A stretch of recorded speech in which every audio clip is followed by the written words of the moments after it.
Welcome to Shonen Flop Chib, a first impressions mini-episode where we talk about the first chapter of the series we'll be covering in depth next week. I'm Jordan, and with me today, as usual, is my co-host, David. Say hi, David. Hi, David. What series are we covering this week, David? We are, and please be aware, there is actually a bad word in the name of the series, so I'm going to whisper it. Oh my god. We are doing Hell Warden Higuma. I know. I can't believe you said the word. We're going to get delisted from iTunes for saying the word hell. Maybe we should just call it Heck Warden this entire time. Hell Warden Higuma. Yeah, let's do it. All right, so Hell Warden Higuma, also known as HE double hockey sticks Warden Higuma, is the series we are covering this week. And then just to dive into it, sorry, listeners, I am a little under the weather, but hustle never stops. Hashtag we can do it. Hashtag who needs medicine. Hashtag who needs sleep. What doesn't kill you makes you stronger. That's what I tell the doctor about my compound fracture in my eucalyptus. I was trying to think of something that wasn't offensive, a medical condition that wasn't offensive, and I just couldn't think of anything. Those damn koalas, though. Those fucking little rat bastards. Drop bear. Yeah, the drop bears. Yeah, so this series that was created by Natsuki Hokami, and it ran from December 17th, 2018 to July 16th, 2019. This is probably one of the more recent series that's been canceled before we actually started the show, and I know this is actually a series that was requested by our very own artist, Shannon, so shout out to you, Shannon. We always are more than happy to do series that you personally enjoy, much like how we did for Jennifer Double Arts. Her name is Jennifer Double Arts. Yeah, that's her name. Yes, it's Italian. This ran for 22 chapters and was 3 volumes, so pretty much bang on the dot average runtime for a series that we cover in Shonen Flop. So this was like the canceled series immediately pre-COVID. No, off by a year. No, I'm fucking wrong. You're off by like 8 months. It's one of the more recent ones pre-COVID, whatever. I know what you mean. You know what I mean, listener, and I'm right. Didn't Zipman pretty much get canceled like a month before COVID? I think that is true, yeah. Because, yeah, Zipman was pretty recent when we did it. I'm pretty sure Zipman got canceled in January. Damn. I don't want to blame its cancellation on COVID, but there's a lot of things that line up with that timeline. No, it's true. I mean, I remember the part of Zipman where the main character just has a moment where he just talks about how bad vaccines are and how, like, yeah, I'm never going to wear a mask if a government makes me. It does remind me how Beast Children literally did get canceled because the World Cup ended. Definitely one of the top 10 best Shonen Flop moments of all time. God, it's so good. Yeah, it was. And then, Jordan, would you like to go into the plot summary? I would love to. Ayaha Kuromine has 2 problems. One is that she has been possessed by a weak ghost called a Suduma, which forces her to steal things, which hurts Ayaha because she believes strongly in following the rules of society. That spirit is exercised by a cheerful boy she met on the bus named Higuma Kagarite, a Hell Warden tasked by King Enma with retrieving the myriad of spirits who escaped from hell about 400 years ago. Helping Higuma in this task are 11 floating hands or Zaiju, which Ayaha is only able to see post-exorcism. Higuma then uses a magic device called a Hell Cauldron to teleport Ayaha back home, where she's confronted by her second problem, her brother who suddenly became comically evil and abusive one day. Thankfully, Higuma appears from the Hell Cauldron, revealing that Ayaha's brother was possessed by a fugitive spirit named Kokujo Bokushu of the Black Cards. Ooh, Tucker. Oh man. Higuma transforms into his battle mode, which looks uncomfortably similar to a Nazi officer with horns, and defeats Kokujo, turning her brother back to normal. And that's the end of the first chapter. This really felt like someone's first series, and I'm pretty sure it was. I completely agree.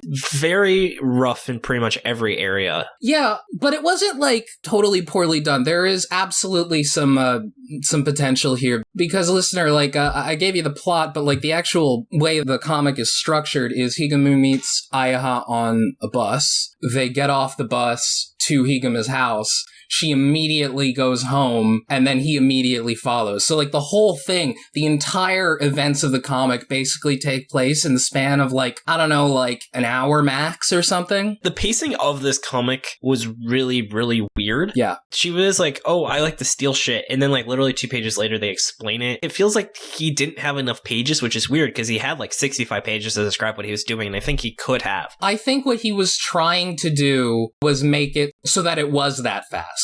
But it didn't super work. Like, the weirdest thing, the thing that jumped out to me immediately when she went home to her brother, who charges in and is angry that she is late, even though she just fucking teleported. The thing is, it's like, if she believes in spirits enough and possession enough to go see Higuma for an exorcism, it wouldn't occur to her that, like, oh yeah, my brother who suddenly became violently abusive and controlling one day, like, out of being this cheerful, easygoing guy, suddenly got to the point where he is controlling his parents' schedule and forcing them to do things under threat of violence. It doesn't occur to her that, like, I don't know, maybe there's a possession there, since I'm obviously already thinking this for my sake. Like, it just seems so strange. I do like how, though, she actually lists that she tried practical approaches to, I guess, her kleptomania. Actually, in a lot of these series, they're kind of like, I've tried nothing and I'm all out of ideas. But she literally was like, I've tried taking medication, I've tried seeing professionals about what can be a legitimate mental condition. So I thought that was actually a nice touch. But it is weird, as you said, how she just thought, it was like, oh, hormones or something. You know, that's puberty for you, why her brother became like this huge abusive asshole, right? He turns his head 180 degrees to face her and he starts walking in the wall. And he's like, oh, you know, he probably just saw his chiropractor and he's feeling very limber after that. You're totally right, by the way. Now that I'm thinking about it, it did feel like the author was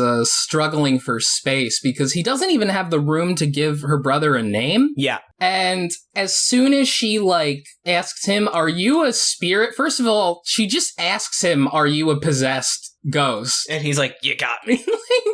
Well, in his defense, she did literally, like, teleport into the house. Yeah, but why would you ask him about a ghost and just completely blow that, you know? It just seemed, like, really dumb. Like, just revealing that you know what's happening, and then her brother, who could probably just be like, you're fucking crazy or whatever, and then, I don't know, maybe kill her secretly. Here's the thing. This series should have just had the entire chapter stop with him taking care of the first ghost, okay? They could have just had that be a real fight, instead of him just, like, instantly defeating this ghost, no problem, and then just save the entire brother thing for, like, the second chapter. That makes sense. Or, like, have her bring it up, you know? Yeah. Have her bring it up at the end where it's like, wait a minute, so my behavior was controlled by a spirit. Well, there's somebody else in my life who's had his whole personality and actions suddenly change out of nowhere. Also, I do have to mention, this series is very, very heavy on, like, crime and punishment, and it isn't just me, right? When Higuma turns into his power mode, he looks weirdly like a Nazi officer. Yeah, I mean, that's always a thing. You can't have an armband and not be vaguely Nazi-like. Well, he doesn't really have an armband. It just looks like, picture in your head an SS officer. That's pretty much what he looks like. Except he's got horns on his head. Like, it's wild. But I do actually really like his power, where he has just these immense floating hands. I really like how each pair of hands look like they belonged to a different being. So that's the thing, like, the art, I think, is good. And I think the main thing that struck me away, as we talk about, this kind of feels like your first series. This is not a series done by someone who's trying to phone it in. This is a series where this is literally the best he could do with his skill set. We've read phoned in series, like, probably the second half of Robot Laserbeam is pretty phoned in. Yeah. What's another one? Tokyo Shinobi Squad? SWAT, you know? SWAT. Oh, Phantom Seer. Phantom Seer. Phantom Seer, yeah, actually, that's what I was thinking, speaking of. But yeah, this is a series, this is like Golem Hearts, where that dude tried as hard as he possibly could, and that was just simply the limit of how well he could draw. He gives a shit, he's trying, he's thinking about it, and there are enough things about this that work, where it's just like, yeah, man, keep trying. This ain't it, chief, but, like, I'm not gonna kick you out of the league, you know? I think we're in pretty good alignment. Do you agree, though, that this kind of reminds you of Golem Hearts? Yeah, I absolutely see what you mean. It's like, it's the anti-Semitic Golem Hearts. Oh my god. Which is Golem Hearts was the most Semitic Shonen Jump series you've ever read, actually. So I guess that inside of you are two different mangas. One is anti-Semitic, one is Semitic. You are anime trash. Yeah, two brothers, one's a Jew, one's a Nazi. It's just like, are you familiar with Riki-Oh, the story of Ricky? No, I thought you were going to talk about the popular 1975 sitcom about that actual situation called Jew Would Have Seen This Coming. No, I'm just on a lot of cold medicine. This will be a great episode. I won't remember the recording of this, because I'm going to go to sleep after this. Thankfully, we have a record of the event, so if you forget about it, you can just listen to this episode and remember what it was like. It's called recording. Yeah, just call me Thomas Edison, man. I'm inventing this shit. Oh, fuck off. I actually remember one of the first big posts I made on Reddit is I posted on, like, Shower Thoughts, where I said Nikola Tesla is best known for not being very well known. And I got, like, 12,000 upvotes for that. It's true. It was great. Just being a science hipster, like, you like the Edison light bulb? Okay.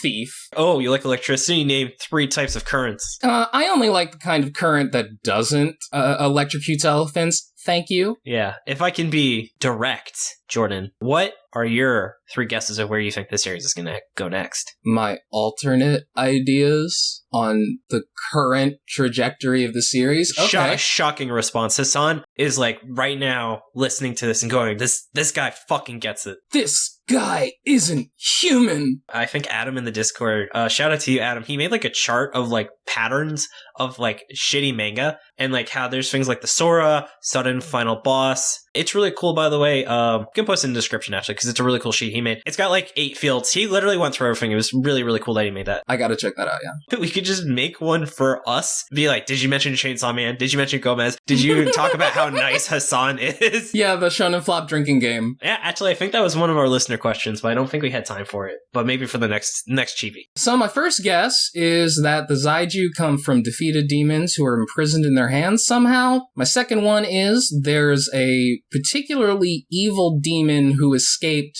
that Higuma has a personal grudge with, much like the Kingfisher from Bleach. And Higuma has a family member who's a bad guy, which is kind of more of a Hail Mary thing, but I think there's a decent chance of that being the case. Yeah, I think out of those 3, I could totally see him having like a family member who's a bad guy that like got sent to hell and has like been in prison there. And he's like, I don't think he's the main bad guy, but I totally bet he like works for like the big bad and he's like one of his generals. I mostly only say that because they frequently bring up that he is like a member of a lineage, you know, like it's something that they mention a lot. And that could be nothing, or it could be something. Yeah, I bet his great-grandfather is like 2 feet tall. That's not one of my guesses, but that's always how the trope is. So speaking though of my guesses, mine is there's going to be a villain that controls feet. Not named Quentin Tarantino, but I'm sure that's why Quentin would be very interested. He will have like a very, very specific pair of hands he only uses in absolute emergencies. It's like how that dude in Phantom Sphere had the demon he would only summon in absolute emergencies, which happened every single time, and there was no consequences because it wasn't very well written. And finally, I think the girl, so she gets powers in the very end of the chapter. I didn't really understand the mechanism. It seemed like a plot MacGuffin. It was like, oh, and now she has powers too. I bet hers is maybe they'll keep the stealing theme. And like, what if she's like a blue mage where she can like steal abilities from demons and use them? I think the idea is that through interacting with her in a spiritual sense, Higuma has awakened her ability to see ghosts because she has physically become in contact with that world, I suppose. That's just, I feel like, what happens in a lot of anime, but it isn't super explained. I thought that, like, random-ass demon or whoever that person was just like, oh, let's add her into the mix and, like, put the mark on her hand that lets her, like, interact with demons or whatever. Oh, was there a mark on her hand? I didn't see it. In, like, the last page, you can see that the mark that the main character has on his hand, she has one on her hand, too, which I assume is, like, the signifier that she can have powers now or something. I got a little confused by, like, which hands went where sometimes. There's a lot of hands in this series. Oh, the dude who made My Hero Academia probably really, really, really liked this series. Yeah. Oh, but you mentioned a villain that controls feet. I'm just thinking, like, what if all the other Hell Wardens, instead of hands, just have different parts of bodies? Like, one guy has elbows, and, like, another guy just, like, controls heads. Yeah, there's a boob guy, and it's just all censored. You're like, we don't talk about him. Yeah, the feet guy's definitely got to be the weirdest guy. No, I don't know, because, like, they can't show the one guy who controls dicks. It wouldn't stop Oda. God. The worst version of this in anime would be if it's like, oh, I control all the young children's dicks because I don't have to censor them. Oh my god. Takes his mask off and is actually fucking Mannequin piss? Mannequin piss. And he's wearing Jotaro's Part 5 hat. That would be good. It was me, Mannequin Piss. I wish I wanted to draw that. There's nothing stopping you from drawing a little baby dick.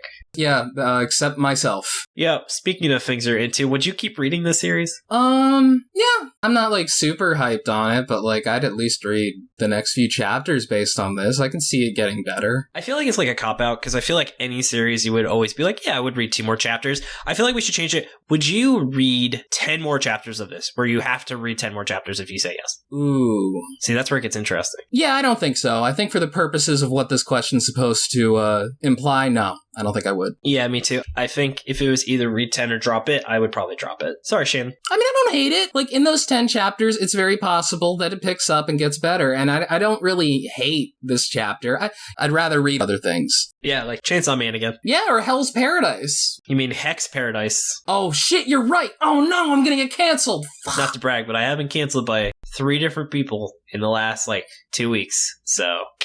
One of them was Danceling, though. I got danceled, I got shanceled in our last episode, and then Lauren I just canceled me because she's that powerful. It's just normal cancellation. Yeah, that's true, yeah. I guess this time I got Hanseled because hands... No, Okay. no, buddy. That ain't it. That ain't it, buddy. Sorry. All right, so, well, let's move on. In the normal episode, we have a 6-word summary, but in the Chibi episode, since we're only covering one chapter, we have a singular power word. David, what is your power word? My power word is heart. It reminds me of Golem Hearts a lot, and I was actually trying to avoid saying it when we were talking about it, but you can tell this was done by someone who really thought they were making the best series they could. They really put their heart into it, and, it kind of matches the soul element, like the heart and soul, because this is about spirits. Yeah, my power word... You're just like, okay, sure, why not, buddy? All right, what's yours? I'm gonna say it. Fashy. Not totally fascist, but, it's getting there. You got a main character who is literally like a cop, and he looks like a particularly fascist cop, and the whole series is about how we must capture these escaped people who have broken the rules of society and lock them away in hell forever, and it's all about punishment and stuff.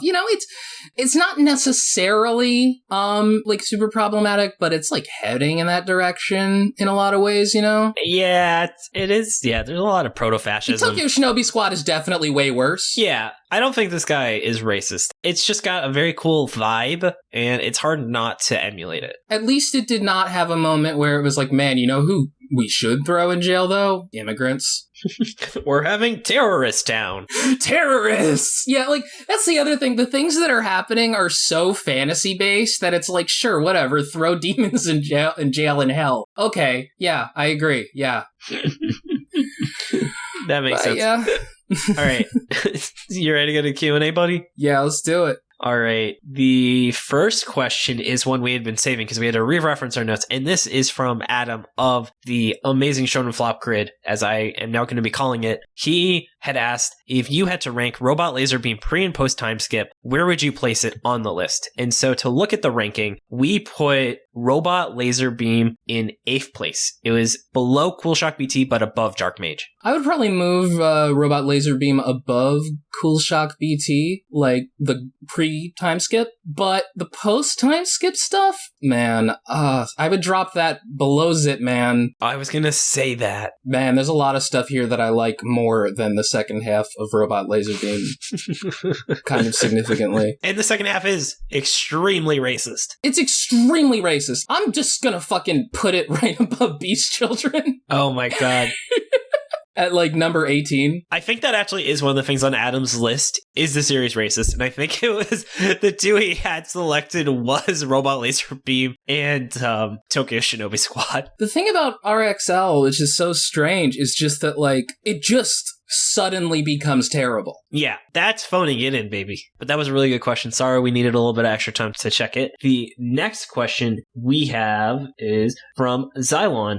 Do you guys have a limit on how short a series is in order to consider it for Shonen Flop? In other words, must it be under 50 chapters and run for less than a year, or would you consider a series that ran longer but obviously had poor rushed endings like Bleach or Food Wars? I'm not gonna read Bleach for this fucking podcast. The way we've been doing it so far, it feels like we try and keep it maximum around 30 chapters. I feel like that's our ceiling. I don't think there's a min. We did Godspeed, which was 10 chapters, Cool Shock BT, which was 6 chapters kind of ish, and we had no issue getting an hour's worth of material from 10 chapters. In terms of maximum, I think actually speaking of Robot Laser Beam, that was about as long as I really would have covered unless it was a really special series, like a series I had personally read and I knew was good, or a series people really, really wanted us to cover. So I would say 50 is about our limit because we do only have a week to read it, especially for our guests. We want to be respectful of their time. And then an additional rule is I consider any series that had an anime adaptation not something that we would ever cover on the series, because it's not a flop if you got an anime. 50 is honestly too much, especially if we're having a guest, because my god, we don't want to run into another Biichi situation for one thing. I would even say like 40 is the ceiling if we're having a guest. A lot of our guests go from not really reading manga to reading this manga for the first time. Be very worried about doing that with a long series. So I would say, yeah, somewhere in like the 40 range then is probably our cap. We want to keep it under probably an